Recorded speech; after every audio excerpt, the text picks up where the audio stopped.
पारस जी खुद एनडीए में रह पाएंगे कि नहीं रह पाएंगे, चिराग उनको रहने देंगे कि नहीं रहने देंगे, उसकी चिंता करें, दूसरे की चिंता नहीं करें। भारतीय जनता पार्टी के पिच पर खेलने का जो मनसा लेकर के गए हैं वो अपनी फिक्र करें, दूसरे की फिक्र नहीं करें। इंडिया गठबंधन का जिस दिन से निर्माण हुआ है, पहले जो कहा करते थे एक अकेला सब पर भारी, उसको आ गई 38 की बारी। वैसा एनडीए जो गली मोहल्ले की पार्टी है उसको भी इन लोगों ने अपने स्तर से शामिल करके बड़ा गठबंधन दिखाने के इरादे से इस तरह की राजनीति की है। राष्ट्रीय लोक जनता दल के राष्ट्रीय अध्यक्ष उपेंद्र कुशवाहा ने कहा है कि 2024 से पहले इंडिया गठबंधन टूट जाएगा। जिस तरह से जदयू के पूर्व एमएलसी रणवीर नंदन ने जदयू छोड़ा, उसके बाद जो है वो इंडिया गठबंधन पे हमलावर हो गए और महागठबंधन को तो यहाँ तक कह दिया कि अब ये लोग जो है जल्द ही इनमें टूट हो जाएगी। इस पे बात करने के लिए हमारे साथ राजद के प्रवक्ता हैं एजाज अहमद। क्या कहेंगे, इंडिया गठबंधन टूट जाएगा, क्या लग रहा है? देखिए, इंडिया गठबंधन जितना मजबूत हो रहा है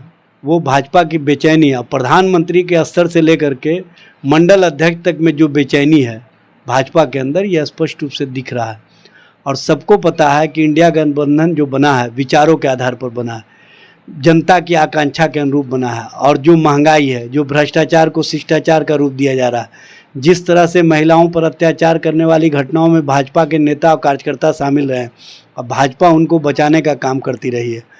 हम दो हमारे दो की नीतियाँ चल रही है। अमीर और अमीर होते जा रहे हैं, गरीब और गरीब होते जा रहे हैं। जहाँ ये सत्ता प्राप्त किए थे 2014 में तो 44 करोड़ बीपीएल के लोग थे, आज 84 करोड़ के लगभग है, दुगना के लगभग पहुंच गए हैं। और ये कहते हैं कि हमने बहुत काम किया है। क्या काम किए हैं कि गरीबों की संख्या बढ़ रही है। ये स्पष्ट रूप से भारतीय जनता पार्टी है, भारतीय जनता पार्टी की जो राजनीति है वो दिखाई दे रही है, ये बताने की आवश्यकता नहीं है। एनडीए में स्वागत है, पशुपति पारस कह रहे हैं कि नीतीश कुमार का अगर एनडीए में आते हैं तो उनका स्वागत है। अब इसको किस रूप में देख रहे हैं, क्योंकि नीतीश कुमार को लेकर के इन दिनों चर्चाएं तेज हो रही है कि नीतीश कुमार फिर से पलटी मारेंगे और उन्होंने तो स्वागत भी कर दिया है। सबसे पहली बात तो पारस जी खुद एनडीए में रह पाएंगे कि नहीं रह पाएंगे, चिराग उनको रहने देंगे कि नहीं रहने देंगे, उसकी चिंता करें, दूसरे की चिंता नहीं करें। जो महागठबंधन बना है समाजवादियों का एक मजबूत एरा है और विचारधारा के आधार पर बना है। हमने भारतीय जनता पार्टी को सत्ता से बेदखल करके बिहार से जो संदेश दिया वो राष्ट्रीय स्तर तक संदेश पहुंचा है। अब माननीय मुख्यमंत्री नीतीश कुमार जी और माननीय उप मुख्यमंत्री तेजस्वी प्रसाद यादव के नेतृत्व में मजबूती के साथ इंडिया गठबंधन स्वरूप लिया है और ये स्पष्ट रूप से देश और देश के अंदर जो परिवर्तन का संकेत है दिख रहा है। और सबसे बड़ी बात यह है कि आज जिस तरह से परिवर्तन की बयार बह रही है, ये भारतीय जनता पार्टी और भारतीय जनता पार्टी की राजनीति करने वाले और उनके साथ जो गलबहिया कर रहे हैं उनको भी समझ में आ रहा है।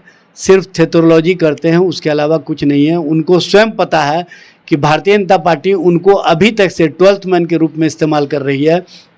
जो 12th मैन होते हैं वो जो क्रिकेट खेलते हैं, क्रिकेट के जानकार हैं, वो बता सकते हैं कि 12th मैन का क्या काम होता है। इसलिए भारतीय जनता पार्टी के पिच पर खेलने का जो मनसा लेकर के गए हैं वो अपनी फिक्र करें, दूसरे की फिक्र नहीं करें। यहाँ पर मजबूती के साथ समाजवादी विचारधारा के साथ महागठबंधन सरकार चल रही है और जनता के आकांक्षा के अनुरूप यहाँ पर कार्य किया जा रहा है, यह स्पष्ट रूप से दिख रहा है। इंडिया गठबंधन 24 तक टिक पाएगा, क्या लग रहा है? देखिए, इंडिया गठबंधन टिक पाएगा। इंडिया गठबंधन के नेतृत्व में मजबूती के साथ जो परिवर्तन का बयार बह रही है वो दिख रहा है, ये बताने की आवश्यकता नहीं है। और एनडीए के लोगों को भी पता है कि इंडिया गठबंधन का जिस दिन से निर्माण हुआ है, पहले जो कहा करते थे एक अकेला सब पर भारी, उसको आ गई 38 की बारी। इसी समझा जा सकता है कि इंडिया गठबंधन का निर्माण होते ही एनडीए का जो स्वरूप सामने आया है और वो भी वैसा एनडीए जो गली मोहल्ले की पार्टी है, उसको भी इन लोगों ने अपने स्तर से शामिल करके बड़ा गठबंधन दिखाने के इरादे से इस तरह की राजनीति की है। लेकिन नरेंद्र मोदी और नरेंद्र मोदी के साथ साथ अमित शाह को पता है कि इंडिया के निर्माण के बाद इंडिया गठबंधन की जो जनता के बीच में विश्वसनीयता है, जो जनता के बीच में पूछ है, वो स्पष्ट रूप से दिख रही है। इसीलिए भारतीय जनता पार्टी और भारतीय जनता पार्टी का नेतृत्व बेचैनी में इस तरह की बात कर रहा है। एक आखिरी सवाल रहेगा, कैबिनेट विस्तार को लेकर के जो है लगातार कांग्रेस कर रही है कि हमें तो हर हाल में 2 मंत्री चाहिए ही, और नीतीश कुमार कह रहे हैं कि अभी ऐसा कुछ नहीं होगा? देखिए, क्या लग ये रहा है, माननीय- कांग्रेस विद्रोह कर देगी? ये माननीय मुख्यमंत्री जी का विशेषाधिकार है और इस मामले में जो लोग भी इस तरह की बातें कर रहे हैं वो स्पष्ट रूप से जान ले कि जो इंडिया गठबंधन का निर्माण हुआ है ये देश स्तर पर जो सांप्रदायिक दृष्टिकोण वाले लोग हैं, जो कहीं ना कहीं नफरत फैलाने वाले लोग हैं, जो देश में महंगाई बढ़ाने वाले लोग हैं, उनको रोकने के लिए और लोकतंत्र और लोकतांत्रिक प्रक्रिया को मजबूत बनाने के लिए ये गठबंधन का निर्माण हुआ है और इसमें मजबूती के साथ सभी दल के नेता विचारों के साथ आगे बढ़ रहे हैं और इस तरह की बात कोई भी करते हैं तो वो अपने पार्टी या पार्टी के नेतृत्व के स्तर पर अपने कार्यकर्ता और कार्यकर्ता की भावना के ख्याल के लिए करते हैं, उसको राजनीतिक दृष्टिकोण से देखने की आवश्यकता नहीं है। जी जरूर। तब सुन रहे थे, हमारे साथ थे राजद के प्रवक्ता एजाज अहमद, जिन्होंने तमाम सवाल का जवाब दिया। साथ ही साथ पारस ने कहा कि नीतीश कुमार का एनडीए में स्वागत है, तो इसको लेकर के उन्होंने कहा है कि एनडीए में वो रहेंगे कि नहीं उन्हें खुद नहीं पता है, क्योंकि जिस तरह से चिराग पासवान इन दिनों जो है एनडीए का हिस्सा बन गए हैं और पशुपति पारस के लिए मुसीबत बन गए। वहीं कैबिनेट विस्तार को लेकर के उन्होंने कहा है कि यह मुख्यमंत्री का विशेषाधिकार है और इंडिया गठबंधन मजबूती के साथ खड़ा है। Kamlesh Kumar, live Bihar, Patna. Live Bihar YouTube पर सब्सक्राइब और फेसबुक पर लाइक जरूर करें।